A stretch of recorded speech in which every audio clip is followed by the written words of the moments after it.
We have people here from the fire department and we have people from the police department. And I just want to ask everybody to stand. I'm not going to introduce them. I'm going to let one of their own do that. But just stand up so you know who we have here from the fire department and from the police department. Come on, guys.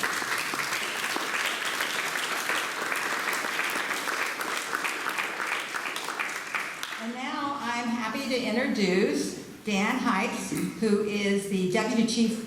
I got the Deputy Chief Fire Marshal? No, okay. Assistant Fire Marshal. Assistant, okay. I just promoted him because he's great, right? Who's going to introduce the other speakers and members of their team that are here. And we're so grateful that you came.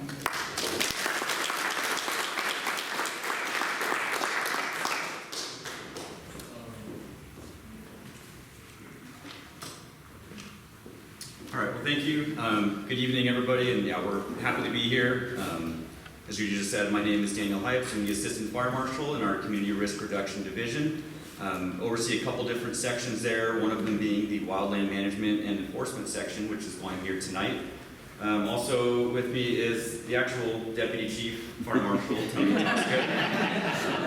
Sorry, Tony. And then in the back of the room, we have Raquel Elias. She's one of our supervising code compliance officers. So she supervises a lot of the people who are out in the field doing these defensible space inspections. And then also one of our code compliance officers, Steve Macias, in the back, are joining us as well. So just going to go through a quick presentation. Please feel free, if you have questions, maybe at the end of the slideshow, please just try to remember them, and we'll get to all your questions. So while they're working on that, I'd like to introduce myself. My name is Erica Ferreira. I'm with the Parks and Recreation Department, and with me today is Laura Ball. She's one of our project officers. She is in charge of our brush management program. The brush management program is housed in the open space division within Parks and Recreation. Sometimes people find that a little interesting. What does that have to do with Parks and Rec? Well, we're just the special people that get to manage the program. We're not as flashy. We don't have wonderful uniforms like the ladies and gentlemen in here today. So I just wanted to take an opportunity to introduce us. When Fire Rescue when Dan's done with his presentation and answering questions, we will also do a small presentation on our brush management program once they're done. Thank you. My apologies for not introducing them. It's all my notes. I just skip over. Okay, there we go. So just kind of a quick introduction to just some of our programs that we have in our wildland management section. So the first kind of group of programs is what we refer to as our proactive. So this includes our door-to-door defensible space inspections. We have approximately 46,000 parcels that are a part of this program, and essentially it is homes or parcels that are in the very high fire hazard severity zone that are along a canyon rim. So they're on a canyon, usually on a slope, with natural vegetation behind them. We also have our vacant lot program. So we contract with Fire Prevention Services. They have several thousand vacant lots in their program, and they go out and make sure that those get managed on an annual basis. We had a recent audit in the city, and so one of the things that the city is looking at having the fire department work on, and we've been working with our Parks and Rec and other city departments, is making sure that we're maintaining defensible space and having a brush management program for city property as well. So that's something that's kind of in the works. We're looking to get some staffing for that, but hopefully that's something that we'll be working on in the future and maintaining all of our city property. Park and Rec has a pretty robust program, but a lot of the other city departments do not. We also deal with complaints, brush complaints at properties around the city. The complaints we handle are typically on private property. Other complaints we can refer to the appropriate departments. We have about 1,500 of those that we address annually. And then we have requested services where people can request things from us, one of them being a somewhat recent development of a lot of people refer to them as AB 38 or real estate defensible space inspection. So there is a law now that when you sell your home, if it's in a very high fire hazard severity zone, you have to have a defensible space inspection showing that your home is compliant within the last 6 months of the sale of that home. So we get a lot of those requests coming in. And we also are looking at, hopefully in the future, offering a home ignition zone defensible space inspection, where it's more of an evaluation of your home, That's something that we've done. We've taught a couple of these classes. We actually have a class that myself and the other assistant fire marshal are teaching at the end of this month, and we're just trying to get people trained on how to assess people's homes and hopefully offer this as a service in the future. And just by show of hands, who would be interested in a service like that, having a home assessment? Okay, thank you. Just kind of wanted to mention briefly, I'm not sure how many people are aware of this, but a few years back there was an assembly bill that was passed that affected change in public resource code, referred to as the subdivision review program. And so what this was is the state fire marshal wanted to identify what they refer to as an at-risk subdivision. And essentially, they're subdivisions where there's 30 or more dwelling units located in a very high fire hazard severity zone where there's only one way in and out of the community. And so all of these purple polygons that you see on the map, and this is kind of throughout San Diego County all the way up to about Fallbrook, those are all subdivisions that have more than 30 dwelling units with one way in, one way out. And so those were identified as a hazard. So we worked with CAL FIRE, we identified the communities within the city of San Diego, and then we actually drove throughout the city with CAL FIRE to verify that they were one way in, one way out, and that they met the criteria of the program. So you can see here, again, this is Kensington. So if you look, right, the top there is the 8 freeway, and then you have, we're kind of looking, you know, right in kind of in between the 15 and Fairmont. So a couple neighborhoods in Kensington. You see the large one there is Alvarado Estates. This map is available to anybody. I put the link there at the bottom, but if you just look up subdivision review program, you can probably find a link to the interactive map. You can see all the subdivisions that were identified, and you can actually click on it, and you can see the recommendations that were made by the Board of Forestry and the Office of the State Fire Marshal to improve the safety of that subdivision. So I grabbed a PDF from one of the communities. A lot of them are kind of generic. These are kind of all of the potential recommendations, and it's probably hard to see, but a couple of them have a check in the box with what they are recommending for that specific community. The number one recommendation always is to add a secondary egress. The challenge with that is a lot of these, there's only one way in, one way out because they're on a canyon, so adding a second egress is not really going to be feasible. They also make recommendations of improving the existing one, and there's a lot of recommendations for adding signage, potentially having signage that prohibits parking on red flag warning days, to have wider road widths to help people evacuate, and also to help fire apparatus coming in. So just wanted you guys to be aware of this because your communities, you have several of them right around here. Something you could potentially mention if there's grant opportunities that you're looking for, to mention that you have several at-risk subdivisions, or when you're developing your CWPPs, looking at potential projects, things that you want to do, just kind of keeping that in mind and being aware of that. They don't know what a CWPP is. Oh, so with the Fire Safe Council, so that's your community wildfire preparedness plan. So a lot of times those preparedness plans will identify projects, things that you want to do. It could be fuel management projects, things to improve the fire safety of your community. So just being aware that, you know, the one way in, one way out is a potential risk. Those are potential things you could identify as a project. And a lot of times I look at these CWPPs and you look at the projects, and I always think people should, you know, when you think of the opportunity to get grant money, just think of bigger projects, right? Don't think of things necessarily that you could just do on your own.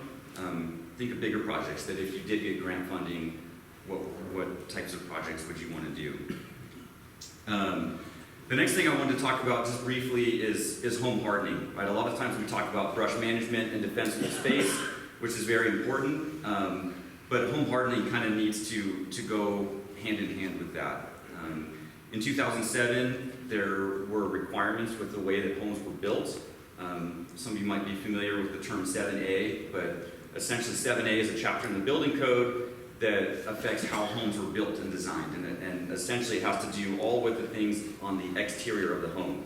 So any homes built after 2007 that are in a fire hazard severity zone are going to have a Class A roof.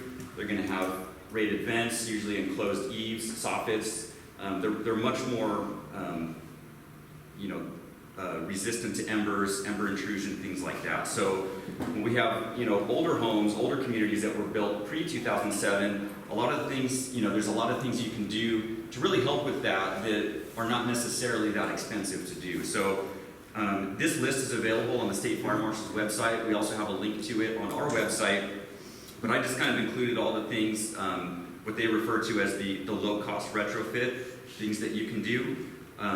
So as I mentioned, Class A roof. Obviously a roof can be expensive, but just if you happen to be replacing your roof, just consider using a Class A. Also vents, vents are fairly inexpensive, or even just getting a wire mesh, to put behind your vents that have openings of between 1/8 and 1/16 of an inch. If you're replacing your windows, getting dual pane with one side that's tempered glass. A lot of things like that. If you have openings under your garage door, just making sure you don't have gaps or openings greater than 1/8 of an inch. All of this is just to try to prevent ember intrusion into the home. So I'm not going to go through all of these. Again, this is available on the State Fire Marshal's website, and there's a lot of other resources out there that can kind of give you ideas of how you can retrofit your home to help prevent against wildfire. Here's a couple more things on the list. Rain gutters are another big one. So this one is showing, obviously, if you have rain gutters, having non-combustible rain gutters, and then putting gutter guards over the top to prevent that accumulation of dead leaves, pine needles, things like that. And if you don't, just make sure you're regularly maintaining that. So to get into the defensible space, so just talking about where these come from, there's a lot of different laws and regulations pertaining to defensible space. So the one, when we talk about local responsibility areas as opposed to state, which includes cities, counties, things like that, government code is kind of the state legislation that requires that 100 feet of defensible space. There's also language in the Public Resources Code, Title 14, Title 19, California Fire Code, and then of course we have our own municipal code that has our brush regulations that echo a lot of those state requirements. So some of you might be familiar with this, but I did want to bring up this fairly new legislation. So Assembly Bill 3074 introduced a new zone. So a lot of people are familiar with Zone 1 and Zone 2 for defensible space. Now the Government Code and Public Resources Code both talk about Zone 0. So what this did essentially is that the Board of Forestry and the State Fire Marshal is now responsible to come up with requirements for this Zone 0, also referred to as the ember resistant zone. It was supposed to come into effect January 1, 2023 for new homes, and then 1 year later, January 2024 for existing homes. They're still working on it. They haven't finalized what the requirements are going to be. As I'm sure you can imagine, it could be very controversial, especially with retroactive requirements and being so close to the home. So they're still working on finalizing that, and until they finalize what the requirements are going to be, it's not effective yet by law. So the latest that I've heard from the State Fire Marshal is they're expecting potentially that Zone 0 will be required by law effective January 2025. So as we continue to approach that, we'll see if they're still anticipating that. If that is the case, new homes would have, and we'll talk about what Zone 0, what it will look like probably in a second, but new homes would have to comply beginning January, and then it would be retroactive for existing homes, probably January 2026, 1 year later. So just a little bit of background, right? Why this legislation came about, what the reasoning is behind Zone 0. There was a lot of testing done. The Insurance Institute for Business and Home Safety did a lot of full-scale fire testing, and you can see some of that testing going on here. But they built full-scale homes inside of a huge laboratory.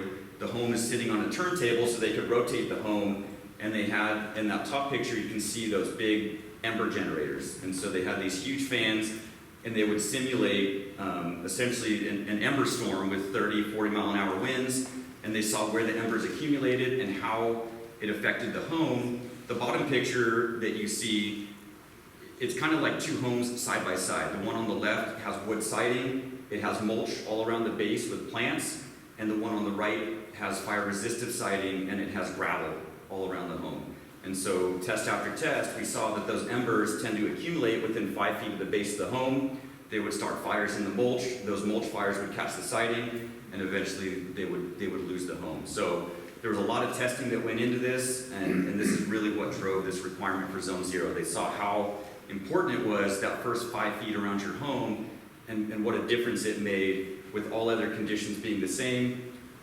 The home with that defensible space right around it would survive. Some of you might be familiar also with the Maui fires and that Lahaina home that they were showing, the Miracle House, right? That had gravel around it, it had a metal roof, a lot of these things that we're talking about, and they didn't necessarily do it for those reasons, but we saw, you know, how it saved that home. So there's, you know, a lot of science, a lot of testing went into that. So again, this is not required by law. We have not adopted this locally. San Diego County has. San Diego County has been enforcing Zone 0 for over a year now. They adopted it locally into their municipal code. We wanted to wait until the state regulations came out. We kind of wanted to see what they were going to require. And so what we're trying to do now is just educate people about it, let people know that it's coming. And so as you are, you know, have time to think about it, if you're doing things around your house, it just gives you some time. Maybe if you're redoing your mulch, you think about using non-combustible. It just gives you a little bit of time before this is something that becomes a requirement. So again, it's not legally required, but the requirements are not set in stone yet, but essentially, again, it's that first 0 to 5 feet around your home, using gravel, pavers, concrete, essentially non-combustible materials, clearing dead weeds, grass, debris, moving things away. You know, a lot of people keep their trash cans next to their home. They have patio furniture. It's essentially just getting all those combustibles at least 5 feet away from your home. Zone 1, again, most people are kind of familiar. This is that first, at least in San Diego, that first 35 feet away from your home, also known as the lean, clean, and green zone. So again, a lot of this just has to do with maintenance, making sure that things are thinned, pruned, they're well irrigated, they're watered. You know, a lot of it, if you have well-maintained plants, they're fairly resistant to fire. Everything will burn, all plants will burn. There are some that are more fire resistant than others. A lot of it just has to do, again, with keeping them maintained, making sure there's not an accumulation of dead material under bushes. Keeping, in Zone 1, you want to keep things fairly low, you know, maybe less than 24 inches in height. But it's really just about, that's typically, Zone 1 is typically your backyard. You just think about landscapes, ornamental vegetation, some concrete, pavers, things like that. Zone 2 is the part of your home, that defensible space area that starts at 35 feet and goes out to 100 feet. In this zone, a lot of times, especially for a lot of the homes we do on canyon rims, that's going to typically a lot of times be the end of your backyard and where you're starting to go into a slope and some naturalized vegetation. So again, in this area, we wanted to thin and prune.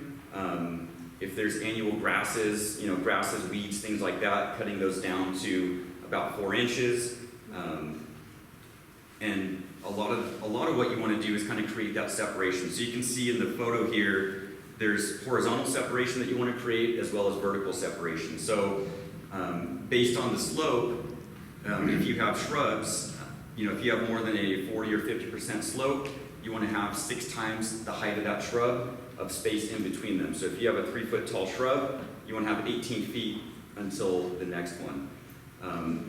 Also the vertical separation, so if you have trees, you want to try to reduce those ladder fuels. So if you have shrubs underneath it, you want to limb up the tree at least 6 feet off the ground or 1/3 of its height to try to prevent any ground fires from actually getting up into the tree and having those ladder fuels. So just creating separation, and essentially the idea is you don't want to have fuel continuity all the way up the slope to your home. So you're separating shrubs, you're creating vertical separation from trees, so that there's not a continuous fuel bed to lead it towards your house. And again, we talk about 100 feet. A lot of people are not going to have 100 feet necessarily to their property line. So you can do the clearance up to the end of your property line. So for some people that might only be 50 feet, it might be 60 feet. And then after that, if it's city-owned land, and this is where I'll introduce Parks and Rec, they have their program. If it's open space, they will do that management. You're kind of responsible for your private property. There is an option to get a right of entry permit, but I'm sure they will talk about that in more detail. But any questions on any of this before we turn it over to them? I have two zone zero questions. One is it Canyon homes only or all homes? So it's all homes that are within a very high fire hazard severity zone. The city in their wisdom has decided they can pack more people into people's backyards if they have zero buffer and setback. Does that mean the neighbor's obligated to put in 5 feet of concrete or gravel? So every occupied dwelling should have 5 feet of non-combustible. And so that 5 feet is on the neighbor's property, they have to do it. You bring up a good point. That's a challenge, and that's something, we'll work with development services, and we do right now on some of these issues, but that might be, when this takes effect and becomes law, that might be something we'll have to look at to be able to comply with. Mm-hmm. That's a good point, though. Sort of along that line, so if our neck of the woods is like this new zone 0, Mm-hmm. and we've got a very narrow way in and out, can ADUs be built in the zone 0 now? So, that's similar to that question, right? So because I know there's reduced setbacks with ADUs. Again, I don't know, we'll have to talk with development services and planning to see how we're gonna deal with the zone 0. It's not law yet, it's not a requirement, so it might be something that they have to change in their review or planning process. I would say based on the requirement, they would have to look at that. A lot of times, also with ADUs, they don't meet defensible space requirements, so a lot of times they're having to build it with 1 hour fire rated construction. So that might also be something that they have to look at if they don't meet those requirements. If the ADU itself is 1 hour fire resistant construction, maybe that's something to take into consideration. We don't know yet exactly what those requirements will be, and so until we get that from the State Fire Marshal, Board of Forestry, exactly what zone 0 is, what's going to be required. But once we have that, it's a good point, and I think something that we can definitely look at. Our houses in our neighborhood go down to the canyon, and then you usually have a fence, and then there is the city land. Okay, and people are pretty good about keeping their plot good, but what about the city? Are they gonna do anything with all the brush and stuff that's down there? Especially when there are illegal encampments involved, as we're experiencing in the Talmadge area. Yeah. Mm-hmm. It's So, a big concern to us. yeah, so for city-owned lands, like we mentioned, if it's open space and it's within 100 feet of the structure, open space has a program where they do that maintenance. If it's beyond that 100 feet, the encampments is something that we can look at, and that's where probably, PD could get involved, or, and I would just recommend if there's homeless encampments or issues in the canyons, you can always use the Get It Done app, and that's where PD might be involved, or environmental services. If We've they're been trying for months, and no. Years. We have an encampment that's 3 months old, nobody will, it's Caltrans or the police department, we haven't talked to the fire department, but it's a real problem. So this is really, really great. You're very engaged. You got eyes on what's going on in the neighborhoods, and this is a great forum for that. I want to just say the questions are great, but I think some of it's going to be answered, and I'd rather have maybe the questions shift to the end, because we have a great chance tonight with the time we have to hear from Open Space Division from Parks and Rec, and we also have the police department here. They're helping us to look at an encampment. I just passed one at the, it's the kind of the foot of the hill of Normal Heights, but to the west of 15, so it's a little out of your catchment, but I get your point. They're wildfire risk, ignition risk, and we need some help, and that's what we're here to learn about the programs and what kind of support we can get. So if you're done, we'll gladly hear what you guys have to say about this.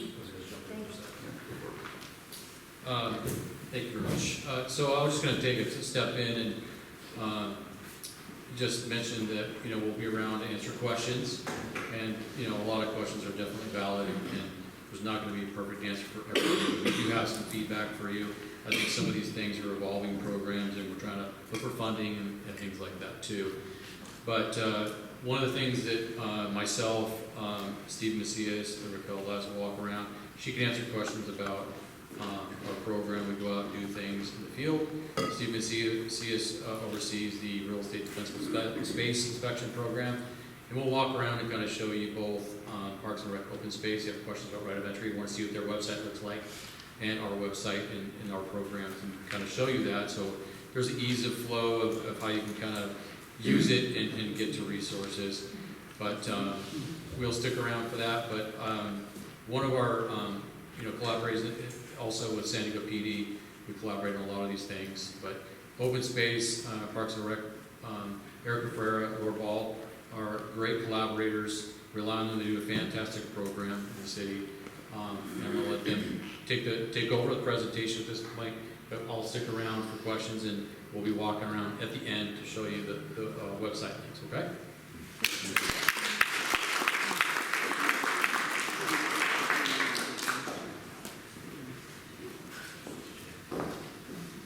Great, thank you, Chief. Ooh, we're a little shorter than you guys, just a little bit. Okay, that's a little plump, you're a little taller.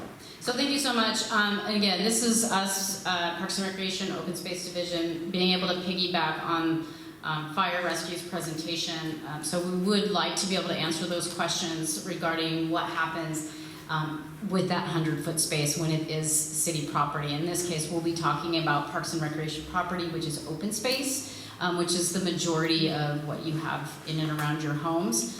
So with that, I'll turn it over to Laura, and we'll go through our presentation, and we'll take any questions afterwards. Good evening, everybody. I'm Laura Ball. I'm Project Officer 2 with Open Space Division, and one of my main responsibilities is managing the brush management section for Open Space Division. So basically, here's a slide to talk about who is responsible in what areas. So our program runs in those areas that are beyond private property, but still within 100 feet of habitable structures. We have a lot of open space that is beyond that, but our program really focuses on what is that Zone 2 area. Here's a map citywide. The red is. Oh. I got it. We're in secret. Right. So here's a map of brush management zones. The red is open space area, and the blue is actually paper streets that are within the transportation division. And so you can see we have a lot of areas that are kind of intermingled. We have paper streets that run down the middle of canyons, and so it gets really confusing. But our division's program is focused on those areas in red. So what do we do for these areas in red? We have a crew of city employees, and we also contract work for managing 925 acres more or less of open space area that falls within that brush 2 management, or the BMZ Zone 2. And so then for each of these areas, we put them on a schedule and get to them to address brush growth on about an 18 to 24 month schedule. So for each area, what we do is we have training for our crews in what they need to do to thin. Then for each area, we send a crew out to flag that 100-foot zone, both the property line and then, what would be the end of that space. Our biologists go out and do surveys, both inside and outside of bird nesting season. Within bird nesting season, we have more restrictions for what's going on. in nesting season, the biologist has to have their eyes on the area within 72 hours before the crews actually start to work on an area, just to look for nests. In addition, if it is California gnatcatcher habitat, we do protocol surveys if we're going to be doing any work in California gnatcatcher habitat during their nesting season. So after the surveys, the crews go in and conduct brush thinning, and I'll talk a little bit more about what that looks like specifically. It's thinning, not clearing, so you will never see a 100% cleared area. Then after the work gets done, the biologist goes out and again surveys the work, and we do post-walk inspections with both city crews and with contractors that we work with, and identify anything that didn't get done correctly and see what we can do to correct that before we sign off on any given maps. So how do we do it? Again, like I said, we thin to 50% cover. That means if you're looking from above, it is 50% cleared, kind of the second, the area on the right would be what 50% cover would look like from above. And we prune remaining plants and dispose of the mulch and debris. So we always do things in a certain order. First, we'll try to take out any dead material. Secondly, we will go non-native plants in those areas, then any native plants that are non-sensitive, and then finally, if we still don't have 50% cover, we do selective work on more sensitive species. Again, here's just another look at what this looks like in terms of pruning, thinning out of individual bushes, and then again, it's a 50% cover, not a full clearing. And look familiar? It's we're held to the same standards that private individuals are held to in terms of what we do in terms of spacing and clearing. So just a couple of pictures of what an area looks like before or after. We've gone in and done our work. Here's another one. So Dan mentioned that we do this on our rotating basis, right? And some areas get, postponed during nesting season if there are active nests, or if there are gnatcatchers found during gnatcatcher surveys. In which case we won't work a map for several months potentially. And so we have this very complex schedule of, we can work in this area, we can't work in that area. So sometimes there's a delay between when we start in a community and when we finish. We'll move to those maps that we can get to as quickly as we can, but we may have to come back to an area to get to a map that had to be closed because there was a nest that was found. So some folks want to see more frequent thinning to that 50% cover, and so we offer the option of applying for a right of entry permit to conduct work on city-owned property.